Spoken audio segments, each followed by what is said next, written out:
There we go. All right, so happy Friday, everyone.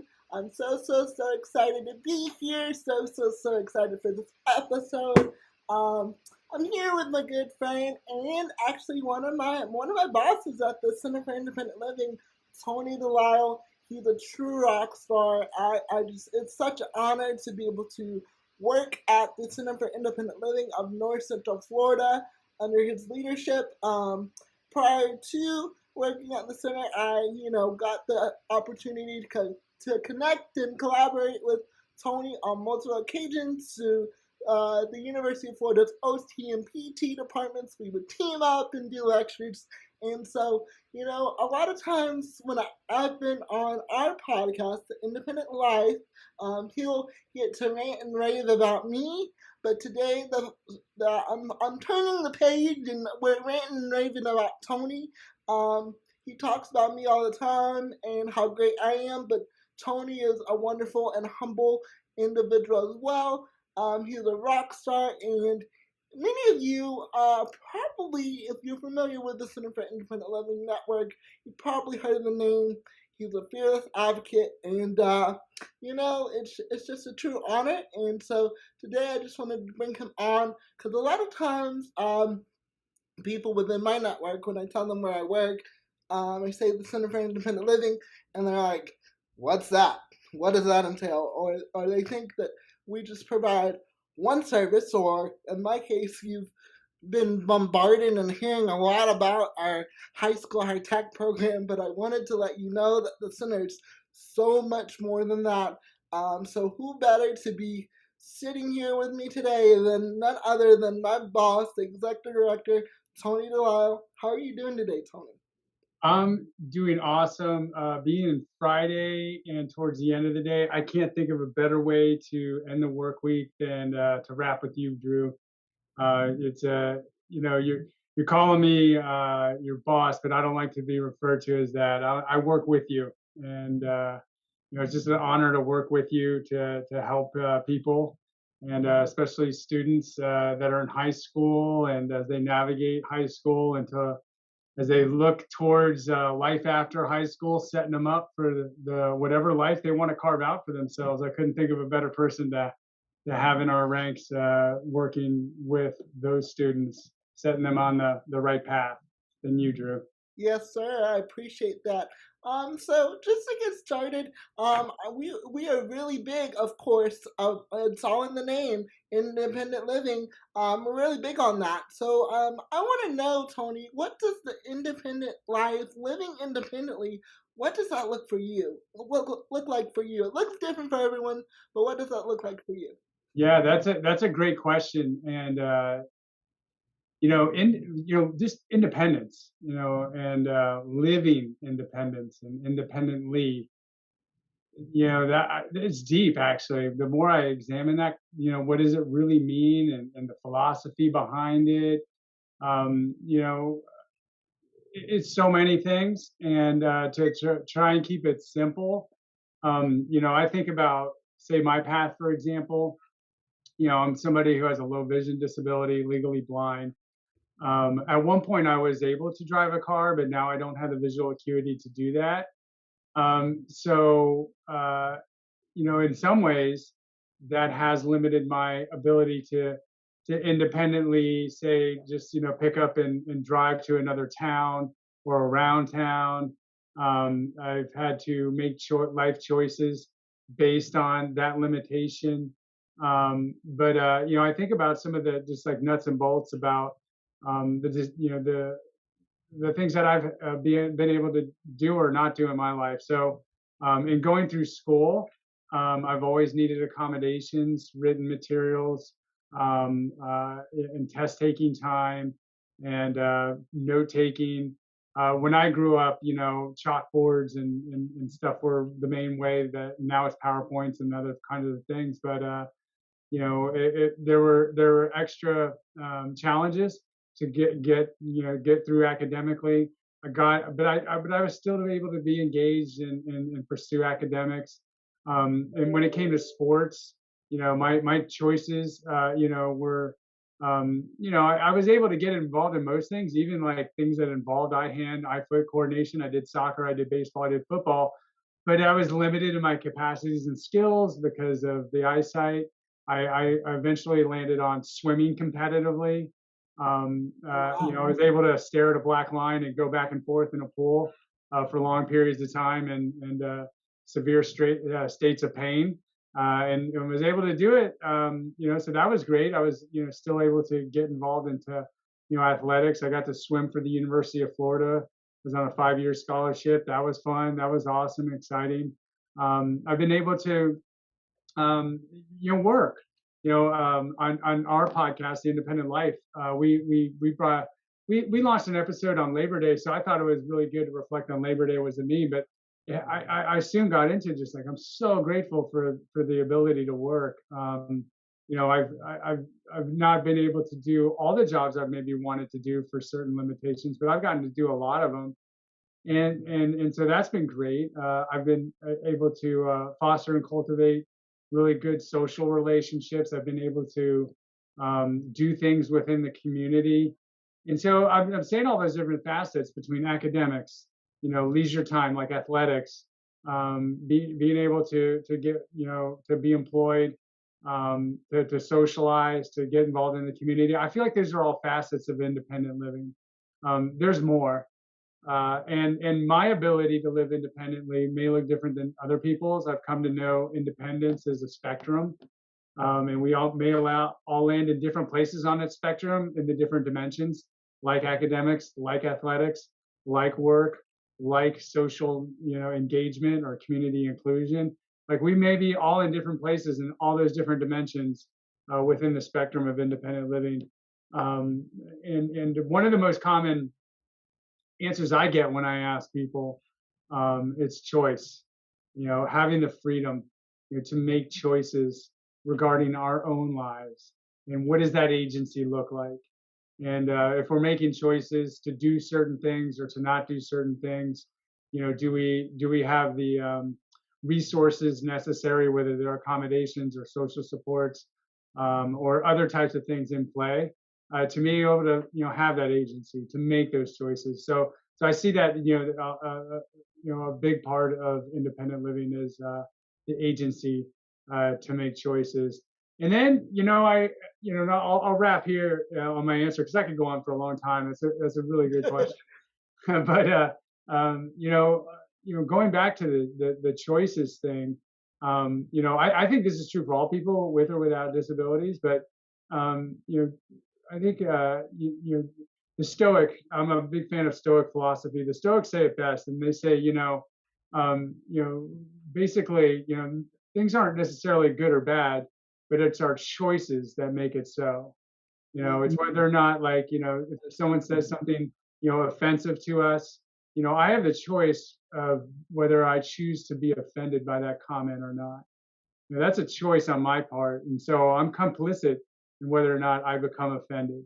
It's not easy, but it's still at the end of the day a choice. My own choice, my own freedom, my own mental health and state and well-being is at the end of the day, I'm in a place to have that cognitive capacity to whether or not I choose to either be offended or if I choose to be upset or angered. And believe me, there's a million different reasons for me to make that choice to be offended or upset or all these other kind of things. Nowadays, there's no shortage of those things. But at the end of the day, that freedom is my choice. I love what Bob Marley says in Redemption Song. None but us can free ourselves from mental slavery. And I feel like independent living often, as it pertains to everybody, are we truly free in our own minds of the good opinion of other people, as Abraham Maslow would say? Self-actualized people are free from the good opinion of other people. Not easy. So to me, that's independent living too. Are we living independently within the space between our own ears? Well, I love that because you say choices, right? And in order to make those choices, our mind, has to be strengthened and in the right place as well, because our mind can, deter us one way or the other. And Folks, this is already a great episode. Right out of the gate, Tony's imparting Yeah, so and much I don't want to come knowledge. across like I got this licked. I don't mean to interrupt, but like I do not want to come across like I'm always making the choice to not be offended, and I'm always free from any kind of mental slavery and dungeon that I might put myself in. I am not. This is the work I'm doing on myself. For me, I'm trying to make those better choices. So Well, I hope I don't come across like, oh gee, I got this licked. Not at all.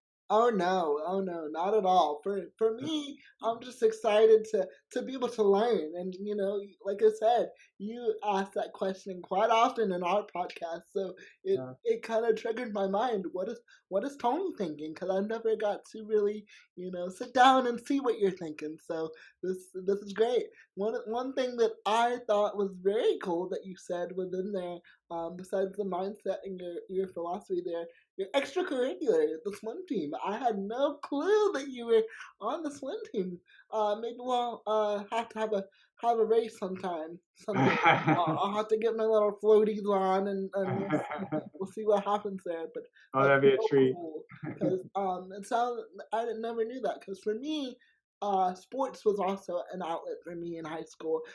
Track and field. I'm a four-time shot put state champion for Trenton High School. So just to hear that you also utilize sports as an outlet, that's just another cool connection that we have that I didn't know about. Yeah, I find that sports are just such a great metaphor for life. Like if life can't be explained through some kind of sport or physical activity or nature-based kind of metaphor, I'm probably not going to understand it.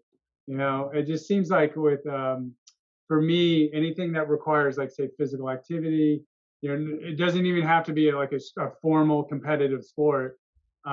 Just moving the body to whatever extent possible it can. I'm a big fan of adaptive athletics, by the way, because we all move differently and have different capabilities. But for me, it's just like, learning how to move and do a certain skill. It takes, being a beginner, it takes a lot of certain techniques, takes repetition. And as you were saying, like, you love learning, and to me is like a kinesthetic. We're learning, and the attempts at doing something, not succeeding at those attempts, trying and trying again and again, and not giving up and being persistent in that acquisition. And there's always like room to get better and to progress along the way. And if there's anyone else involved, the camaraderie that can get built up as we continue to learn and push. And it's just to me amazing. And again, going back to that mind thing, like for me, I still make it a point to move as much as I can during the day. And I often find myself having to do that at very early hours of the day. I have young children, so I got to get up before they do if I want to do something for myself, physically active. So getting up at 4:30 in the morning to do things. And more often than not, I'm not motivated to do it. I'm just doing it out of sheer discipline. And I hear that internal chatter of, oh, just sleep in for 5 or 10 more minutes, or blow it off today, or cut that corner. If I'm out for a walk or a jog, or what's good for me is that interior voice is the resistance, and it's something that I, throughout the rest of the day, will often hear that voice come back to do, and it's telling me to not do something that I should be doing. And if I can, hear that voice of resistance at the beginning of the day when I'm physically active, throughout the rest of the day, I can go, oh, there's that voice again. I overcame it earlier today. I know what it sounds like. It's that counterfeit, kind of sound in my head telling me that I shouldn't do something that I should do. And so for me, again, I just feel like, moving and doing things that are good for us that we might not always be motivated to do, but have the discipline to do, can really set ourselves up for success in other areas. So I just love moving. I love activity. I love sports. Just teaches me so much about how to be a better person. Speaking of sports, I'm going to the Gator football game versus Kentucky. Are you going? Do you No way. It's against Kentucky. Yeah, I'm not going, but it's funny that you say that because my brother, who I love very dearly, my younger brother, He's a professor at the University of Kentucky. Go Wildcats, right? Oh, But wow. yeah. So and I've been up there, and I love the University of Kentucky. But I'll have to call him and I don't know if I should razz him. I know they've been a threat the last few years, where we had like a 32-year winning streak against them.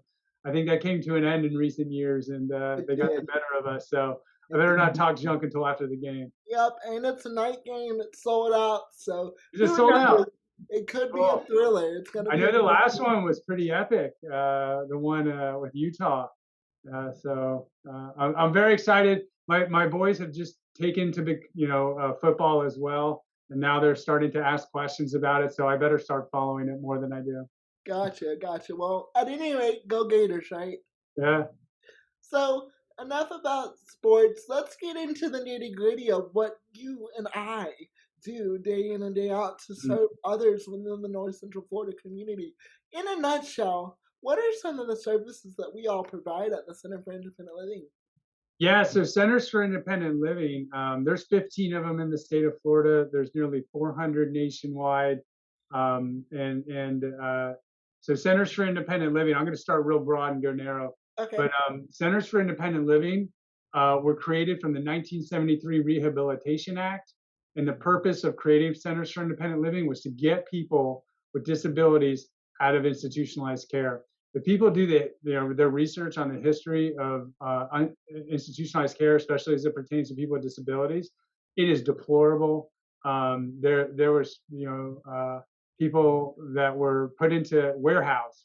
People with disabilities that could have been fully living in the community, included in the community, were warehoused in really bad, poor conditions no human being should be living in. Many of them were forced into sterilization. There's a real ugly history with this in our country. And so the 1973 Rehab Act, Centers for Independent Living took the lead in getting people out of institutionalized care and into community living. And so that manifests into a lot of different programs and services at the time, and has evolved into the programs and services I'll talk about shortly here. But it's also meant to prevent people nowadays to ever going into institutionalized care for whatever extent possible. And nowadays, people might know institutionalized care as group homes, assisted living facilities, nursing homes, homeless shelters, domestic abuse shelters, prisons, etc. And now, I also want to say as a caveat, there is a need for group homes, assisted living facilities, nursing homes, domestic abuse shelters, homeless shelters, and we need that kind of care. Because that is oftentimes the appropriate care for some people. But what our lane is if that type of care can be prevented through a program, service, or resource, and it can allow someone to remain in the community, that's our lane. That's what we want to be doing. And so we provide services free of charge. We don't get paid, any extra money for providing services to people, and we want to serve as many people as we can. We serve all ages, all disabilities, and over half of the staff that work at our center and all Centers for Independent Living have a disability. Over half of the people on our board have a disability. And for our center specifically, Drew, 2/3 of us have a disability here that work here. And so the idea is that, we want people with disabilities, serving people with disabilities, because part of the independent living philosophy is that nothing about us without us. And so we want to make sure that these programs and services, have the insight of a person with a disability. Who better to know the needs of people with disabilities than people with disabilities? And so that's a very important credo of Centers for Independent Living. And so what do programs and services here at our center looks like? Transitioning people out of institutional care facilities is one part of that. Preventing that from ever happening is part of that. So transition services is what we'll call that. And transition services is part of what we call the 5 core services of independent living. So all Centers for Independent Living throughout the country and throughout our state have to do 5 core services. And transitions preventing institutionalized care or transitioning people out of institutionalized care is one of those services. And another part of transitions, another piece of this is what you're involved with, Drew, is helping students with disabilities transition out of high school and into post-secondary life, and preparing people as they make that transition up for success is the name of the game. So if somebody that Drew you're working with is interested in going right away into employment, maybe they already know what they want to do, they got a good sense of it. Preparing them for that is the number one goal. If they want to go to a 2-year school, a training school, a 4-year school, that's going to then take them on to graduate school, preparing them for that is the name of the game. And you could speak more eloquently than I can about exactly how the high school high tech manifests itself into preparing students with disabilities into life after high school, and all the life skills and the workshops and the internships and the job shadowing that you do with that program that is matched to their interests. It's just amazing, because that transitional point in the lifespan, going from high school to post-secondary high school, that right there can set the trajectory for the rest of the people's lives. So we see that as a very important time in the lifespan to be providing transition services. So transitions is one core service. Independent living skills is another core service. And so that means, basically activities of daily living. If people ever heard of activities of daily living, but what is it, that we're eating? What is our physical activity, like we were talking about? Stress management, our ability to communicate with others, oral communication, written communication, the ability to read, asking for accommodations, when to ask, how to ask, financial literacy, self-care, all the different things that people would utilize in order to be included in the community, to engage with other people, to be the best version of themselves possible. Anything in self-improvement, self-care would be considered an independent living skill. So we teach classes in this and offer all kinds of opportunities. That's a second core service. A third core service would be peer services, and so that'd be people with disabilities helping to support other people with disabilities. We do that in one-on-one, small groups, large groups, and that's a huge important service, because again, what better than a person with a disability to help another person with a disability through whatever they might be going through? It could be emotional support that people would need. So that's another one. That's a third one. Information and referral services. This is a big one. So I'll go into more programs and services, but we don't do everything for everybody at all times.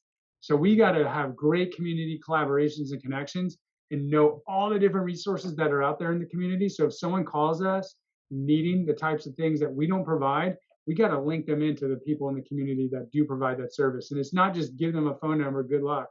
It's like, okay, I know so-and-so over at this agency. Let's go together and apply or request services. Let's help you through the application process, or this, that, and the other. We call it a warm handoff nowadays, to make sure that people get linked in and dialed into the resources that they need. And that can take a lot of time, believe it or not, really getting people engaged into the resources that are out there for them, navigating the systems that are out there. It could be navigating the healthcare system. It could be navigating the housing system. It could be navigating, the transportation systems. And these systems are so massive, and the resources for people with disabilities are out there. But finding them and navigating them, that's huge. So that's information referral. Advocacy, people that follow you, Drew, would know you to be a champion, an incredible advocate. So we teach people how to be advocates, like, Drew, that you're doing. Like, talk about rock star, like you're the gold standard advocate, like an individual self-advocate who is just, just look, anyone could just see what you're doing. And that is, the what we're aiming for when we teach self-advocacy. We also do systemic advocacy, whether it's at the city, county commission meetings, whether it's regionally, whether it's at the state, whether it's federally. There's always laws in place, or that should be in place, that would go to supporting the independent living of people with disabilities. We have a presence in Tallahassee.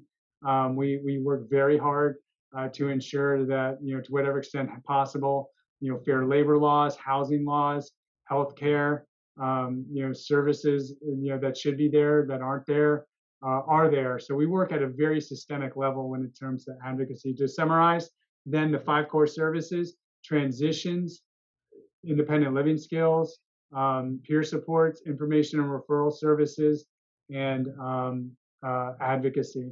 So those are 5 core services all centers do. It manifests in many different forms, but also centers have the freedom to take on additional types of supplementary services that are based on the needs of the areas that we serve. So our Center for Independent Living serves 16 counties, and it's the biggest. It's a lot. So it's a lot of rural, it's a lot of geographic regions that we are responsible for covering. So our supplemental services may look different than the supplemental services for the Center for Independent Living that serves Miami or Los Angeles or whatever these other urbanized areas might be.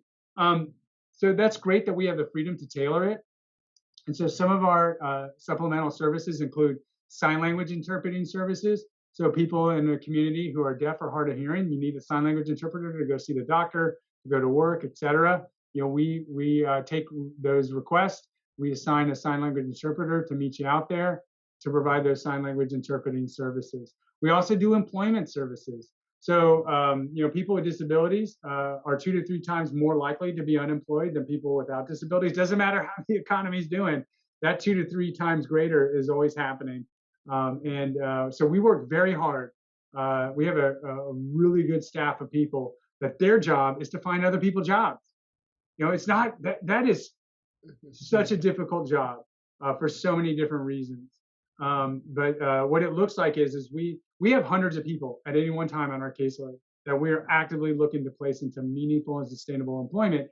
And so we got to, meet the person who's looking for a job, assess them. We call it a vocational evaluation, but it's a comprehensive evaluation, understanding their interests, what they want to do, their skills related to that field, their soft skills, the abilities to communicate and relate, work independently, work with a team.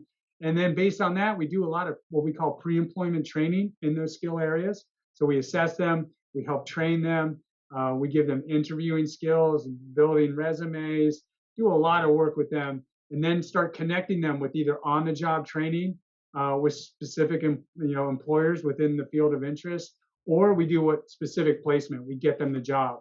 So anyone that's gone out to get a job knows that getting a job is a full-time job. So imagine you're a person whose job it is to find people jobs, and you got a caseload of 30 or 40 people.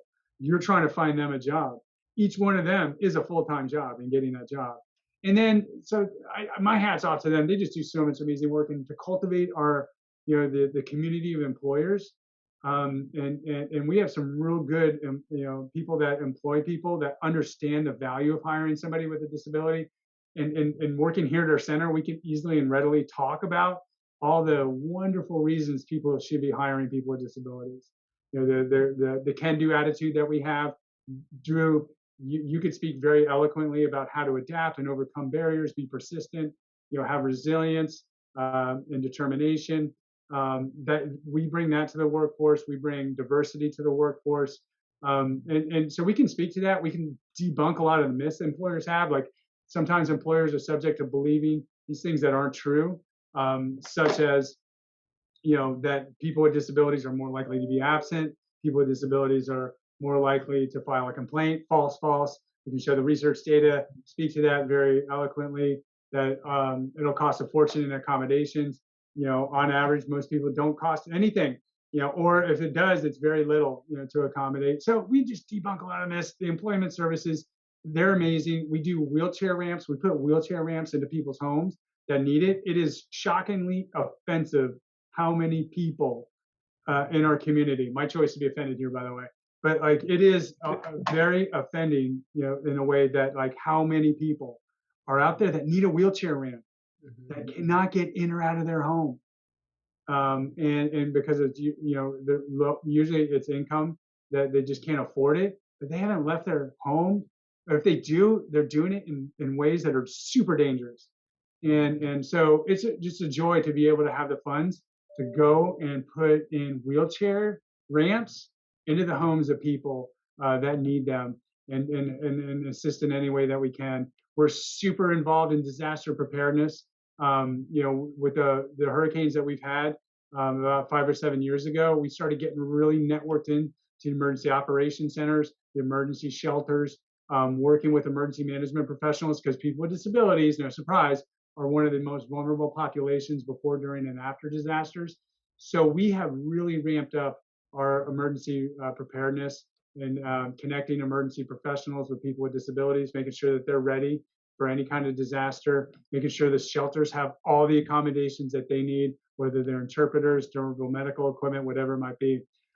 Speaking of which, we do have a pretty healthy durable medical equipment closet. We provide assistive technologies through a contract that we have with the Florida Alliance for Assistive and Technology and Services, otherwise known as FAST. That's a wonderful contract that we just recently got, and we're 9 months in, and we're really popping on that one and doing amazing different kinds of services.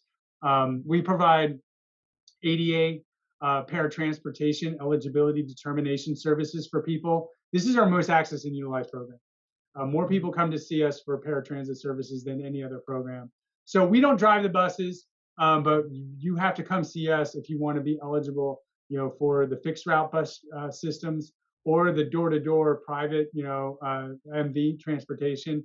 If you want to be able to access those paratransit services, you have to come through us, get interviewed. We do our assessments to see, if you qualify, and if you do, what is the best type of paratransit services that meet your needs. We also do travel training where we'll go with people as they navigate the bus routes to make sure that they know where they're going, how to, transfer and get onto other buses if they need be, social etiquette on the buses. We also train all the RTS bus drivers here in the city of Gainesville. There's like hundreds of them. So they'll come over to our center 20 at a time for weeks on end. And we'll go through some disability awareness training and et cetera with them as we do that. We just got a contract to do what's called Agri-Ability. It's a partnership with the University of Florida. And this grant is to work with farmers and people with disabilities who work in agriculture to ensure that they can stay sustained in employment with farming and agriculture, and provide them whatever services they may need, whether it's assistive tech, mental health services, and et cetera, to be able to do the good work that they're doing. There's more. Like, honestly, I could keep going, Drew, but I'm realizing I'm just like on a soliloquy and saying a lot of words. But we do a lot of services. We have nearly 40 staff, many volunteers. We have an office here in Gainesville, an office in Ocala. And shout out to everyone that works here at the center. They do an incredible amount of work, have a ton of heart, are committed, have a high degree of integrity. We value diversity and care a lot about people. So yeah, so I went on a rant. I'm sorry. No. It was a bit long-winded. But you did ask. I probably went in a little more detail than you may have needed, or your audience would have liked. Not at all. I'd rather more than enough than not enough information, right? So people can always go back and listen to this episode and be like, wait, do they provide this? Well, guess what? You can just hit rewind and listen to all that we just covered, and like you said, there's more. There's more. I know. I just cut my own self off. More. But anyways, if two things, we'll start with it's a two-sided question here. If there's someone watching and or listening, and they're like, "Wow, I didn't know that the center provided all these services. Like, I need them, or I know someone who does." What is the best way to go about receiving these services?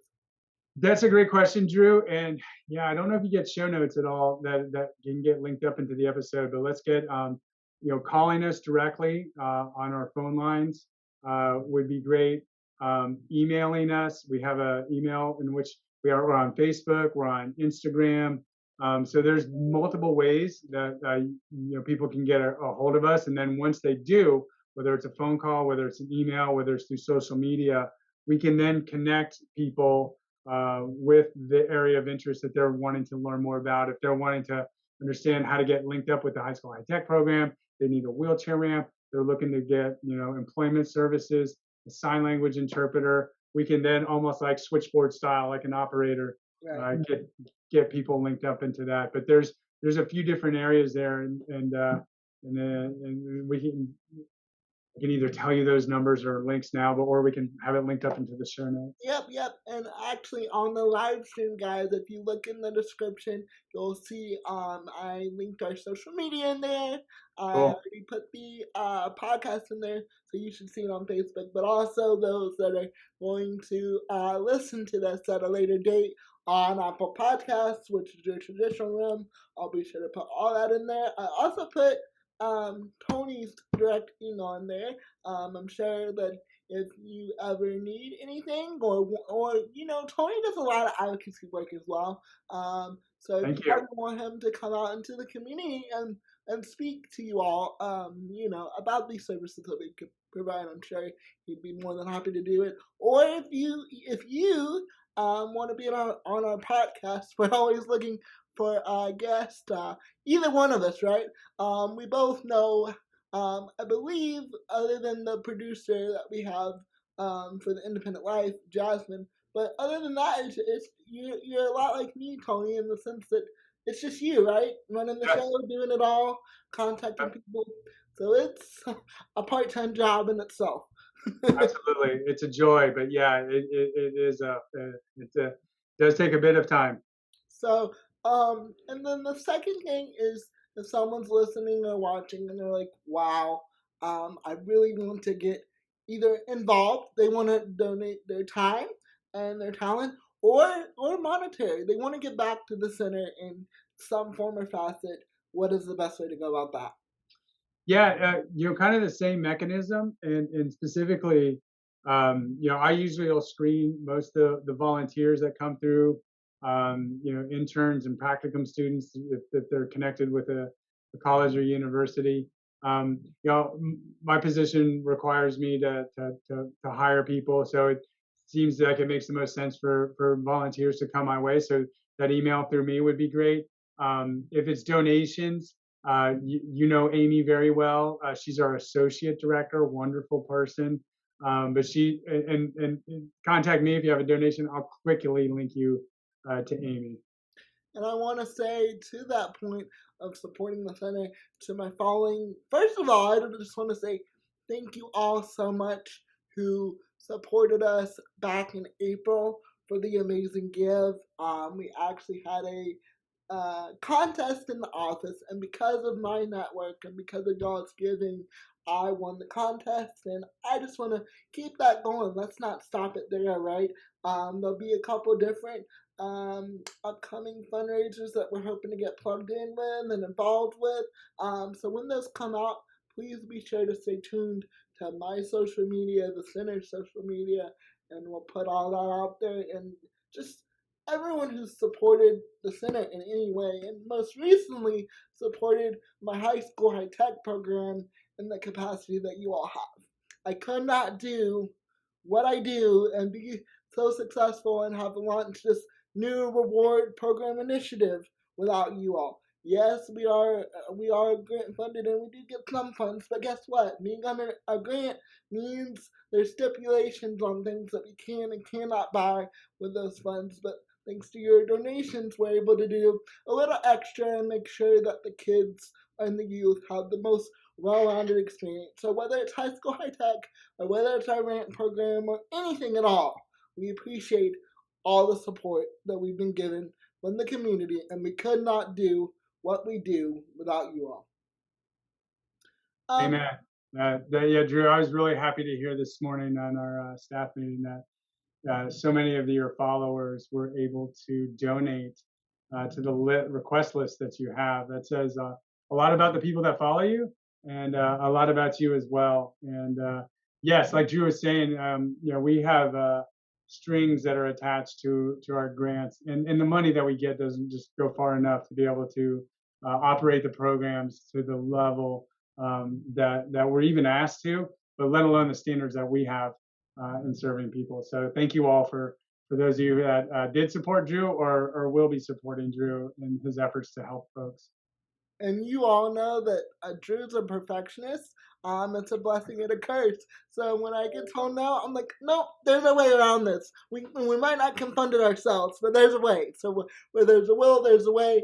So thank you all for putting up with my countless high school tech posts. I'm sure you all are probably like, another post, but you all are really making a difference. And as we get things in and as the kids receive them, I'll be sure to document that so you all can see directly where the funds are going. And similarly, with our ramp program, we've been able to get some people off the wait list. Our wait list for our ramp program, I know this may not be an answer that you have right offhand, Tony, but approximately how many people are on our wait list? There's been hundreds. That is sometimes hundreds. And like, I don't think it didn't like resonate with me until I started working here to really understand just imagine if you can, what it would be like if you could not leave your house, like without like seriously risking your health and well-being. Like, I took that for granted for a very long time. Just the fact that I could step across, a threshold of a doorway to go out of my house and then wherever I would want to, and then come back, not even thinking about it. And when I came to meet some of the people and the situations and conditions that they were living in, so everybody on our wait list is living in poverty and often in really tough situations and conditions. And usually have other issues that are going on, not just needing a wheelchair ramp. And then to learn what it's doing to their physical health. So it significantly impacts people's physical health, not being able to circulate within the community under their own volitional control. But then they're not receiving health care at all. They're not going out and accessing it. But then like their emotional health, some of us might have gotten to experience this during COVID. Isolation and loneliness kills. I mean, like the research over the last 5 years on loneliness, it's like smoking I forgot how many cigarettes a day the loneliness has on us. So this emotional state of loneliness and its impact on our physical health, it's been known to shorten our lifespan by 4 years. Wow. And so like people get lonely, they feel isolated, their social network, their social health tends to plummet. It impacts other people that love and care for them too. Like we have oftentimes, the family members of the people that are just in that situation are really distraught and they're devastated too. Our community is losing out usually because these people would bring an added benefit to being included in our community. And man, when I would hear about some of the ways that people get out, so they would have other people helping them to transition them out of their house, down steps, and like a very common technique that would be used. And many people that would have mobile homes, when they would have like 3 or 4 steps, very common technique that people would do would be that they would roll themselves to the threshold, have a piece of cardboard that they would lay over those 3 or 4 steps, get out of their chair, slide down the cardboard, reach up to the top of the stairs, grab the wheelchair, and try and drag it down to the ground to where they were. And it's usually not a very graceful act necessarily for obvious reasons. It's just, I don't know how to like impart this on people that might not be, knowing someone in this situation or condition. It's hard to explain just how devastating it is and how common it is too. Right. And it's hard. People in the hospital too, that may need a wheelchair ramp. They can't leave the hospital until they have a wheelchair ramp to get into their home. So a lot of people are stuck. Might have gotten into an accident. Now they're in a wheelchair. They don't have a wheelchair ramp. They can't get discharged. The healthcare costs and the bills. Oh man, it's a lot. It's hard. It's hard. I'm so glad we have the amount of funds that we do. We could always use more. So glad we have the people that work this program, the people that do construction, do the permitting, do the rendering, ADA standards. So glad that these saints are out there.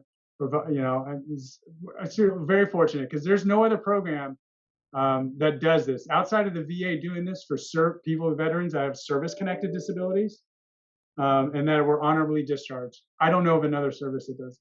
Wow. And to that point, Tony, I just want to drive home that people with disabilities are one of the only marginalized communities that in some point in people's lifetime, they're going to experience it, whether it's temporary or whether it's permanent. So, you're sitting here and being like, oh, wow, that could be you, whether you fall and break your leg or whether it's, you're paralyzed, it's going to be there and you're going to experience it. I always talk about universal design, and that is really a charge that I really want to lead within the community. I've got very wrapped up in work, but I'm trying to, I've been at work a year now, so now I'm starting to feel out how I can manage that, balance it, right? While doing my work, but still do my advocacy and not leave that behind. And that's something that I'm very excited about. To that point, relaunching this podcast, because technically I've had it for almost 2 years now, but until last week it had been a year since I recorded an episode, because you were talking about loneliness and isolation. Well, guess what? I'm gonna be vulnerable here and use myself. Drew faced that. Drew did not want to go anywhere, do anything. Like, his living situation was not great. But I recently moved into an apartment, and I'm happy and I'm thriving. I love the roommate situation. For the first time, I've been in Gainesville for 7 years, Tony, and for the first time, I finally found a complex that installed and put grab bars in the bathroom, without question, without issue. They just did it. And so it's little things like that. Just people may think, oh, it's just a grab bar, take it for granted. No, it's the difference between me being able to use the restroom independently and me having to rely on others.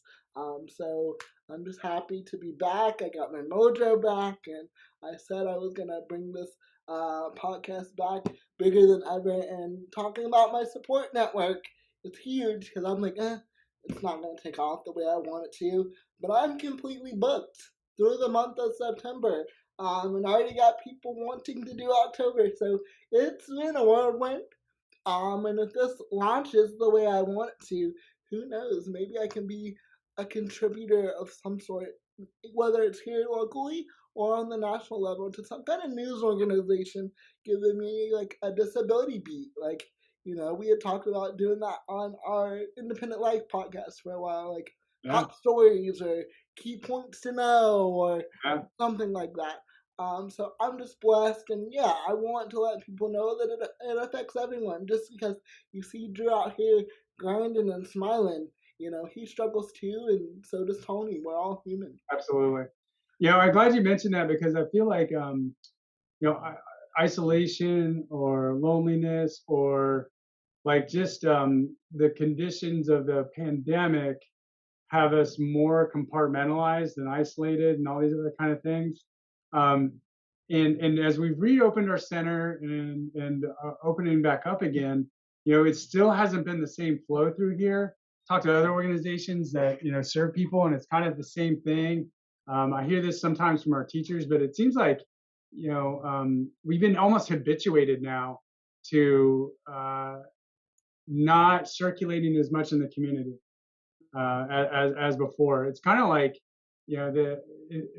that has its own inertia and momentum. We're almost like in this habit now of doing things so much by Zoom or this, that, or the other, or we become comfortable in our own spaces, doing our own thing, and not circulating as much. But then if we can overcome that, like you're kind of alluding to, that also has its own momentum. Starting to do things more, circulating more, doing your podcast again, that'll have its own inertia as well to be able to get into that. But I'm starting to really kind of see that more in myself, in my friends, in other organizations that I've talked to. It's just like, how do we get kind of people shifting gears? Because this is a new world, for many of us, and how do we adapt? Right. So correct me if I'm wrong, and I apologize if I'm wrong, but you've been in this role as executive director at the center for 7 years now? Just 7 years, as long as you've been here in Gainesville. Wow. So that's how ironic. It's a small world. Yeah. So what is the most rewarding part of your job as a director? There's a ton of rewarding things. I would say my what I love seeing the most is our consumers benefiting from the services that our staff provide. So there's kind of like two rewards in there. So um, when somebody who comes to us, that's in crisis and has kind of given up hope and not sure, if they'll, survive, or expecting to be told once again, sorry, we can't help you. Um, when we're able to actually provide them with what they need and more, and create a space for them where they feel accepted. It's a very safe space here, and it's largely due to our staff. And listened to. Like, our staff are really good listeners and can be present with people as they're going through, the tough situations. Like, just that in and of itself, like, let alone if they're getting them a wheelchair ramp or paratransit service or an interpreter or providing like, I think just being present with one another, um, and listening to somebody actively, like really listening, is a huge service. It's a huge service. Like, people want to be felt and understood and feel that social connection. And so many people that come here are in such difficult situations, and when they come here, are able to receive that service, are able to receive that kind of connection with another human being, feel the empathy that our staff exhibit. That, man, I get goosebumps just like now thinking of it. And the staff that we have here, seeing them do this like sacred work. That is sacred work. Sacrificio in Portuguese. That's what it means. Sacred work, sacrifice, and sacred work in Portuguese. And what I see our staff doing, again, like, including you, Drew. Your hearts are huge. You care so much about people, and you have talents and skills and resources to offer them, and to not just talk about it, but to be about it, and make those heartfelt connections. That's the best reward, to see that going on. And it's just, so much is getting broadcasted, whether, whatever medium it might be on or whatever platform it is, on all the negative aspects of humanity. And while that might be a reality, there's also this other reality of people helping one another, of incredible human beings caring for each other. And that's reality too. And being here at the center, I get to tune into that reality. I get to see the wonderful side of humanity, and realize that, both those realities may be existing, but I feel like oftentimes the darker side of humanity is what's being amplified. And I could be subject to thinking that's everywhere and it's everything. It's not. There's a lot more love and care and connection out in this world. Far more light than darkness. I get to see that here through our staff, through the people that we serve, receiving that. The best. That's the best reward. Absolutely, Tony. And I'm glad you hit on that, because that is exactly what we do here on the Drew's News podcast. We are spreading a little positivity on people's timelines. I went to the University of Florida, and my background is communications. And go Gators! I love Gators through and through. But they feed you kind of this false hope, like, you're a Gator, you're gonna get this degree, you're gonna go on, get this dream job, and conquer the world. And it really hit me like a ton of bricks when that didn't happen. I never would have thought that I would have been in a role almost like a teacher with high school tech. But here we are, trusting the process. God said, we're going to put you to work before you even graduate, right? I started a month prior to graduation. And I didn't really understand it, didn't really know why. And I'm like, God, I just want to be on the news, just want to be on the television, in the community, being that representation, being that voice for people with disabilities. But you know what? I'm glad that all those doors closed because it really gave me some time to sit back and look at the perspective on things. I can still be a communicator, I can still be a storyteller, and I always will be. Like you said, there's so much negativity, rape, crime, murder, drugs, all the things that sell. But what you don't see on TV is this. What you don't see are hour-long episodes of The Good, the Center for Independent Living. Just yesterday, I had Florida State Teacher of the Year finalist sharing the good of what she was doing. So I get to do something that these other media outlets, they're not going to do. Why? Because they're in the business of making money. But I'm in the business of changing people's hearts, minds, and souls. So I'm just loving it. So guess what? Hi, news reporters. Hi, news outlets. I love you all, and I love my friends that are in the news industry. But I'm going to do something that you all will never get to do. Yeah, occasionally you get to share that feel-good story, but only for a minute and 30 seconds. But not many people can say they've had an hour-long special of good. No negative, but good. So I'm blessed to be where I am today and where God guides, He provides. So Tony, we're coming up on the hour here. I don't want to keep you too much longer, and I don't want to keep the folks who have stuck with us for the hour too much longer. By the way, our friend Kelly Monjovi is watching, and she says hello. Hi, Kelly. So with that, I want to go into my final question of the episode. This is kind of like my signature question. I ask everyone that comes on my show and everyone that will come on my show this question. When all is said and done, at the end of the day, after Tony is long gone, what do you hope the Tony Delisle legacy will be? Wow.